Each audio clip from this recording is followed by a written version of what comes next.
இன்னைக்கு வந்து இந்தியாவில் இந்த 108 ஓடு தான் தமிழ்நாடு இந்தியா முழுக்க பல்லாயிரக்கணக்கானவர்களை உயிரை இங்க காப்பாற்றுற வரைக்கும் உட்காந்துருக்கிறார்.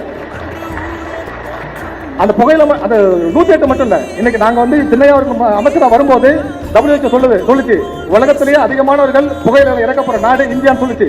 இன்னைக்கு வந்து ஒரு வருஷத்துக்கு 10 லட்சம் பேர் 5 லட்சம் பேர் எக்ஸ்ட்ரா சாவாங்கன்னு சொல்லிச்சு. ஆனா அதை தடுத்து நிறுத்துறது மருத்துவர் சின்னையாவர்கள் தான். இவர் மட்டும் இல்லைன்னா இன்னைக்கு ஒரு வருஷமும் 5000 இளைஞர்கள் இந்த இந்தியாவில் இன்னைக்கு இறந்திருப்பாங்க. அவ்வளவு பெரிய இறப்பா தடுத்திருக்கிறார்.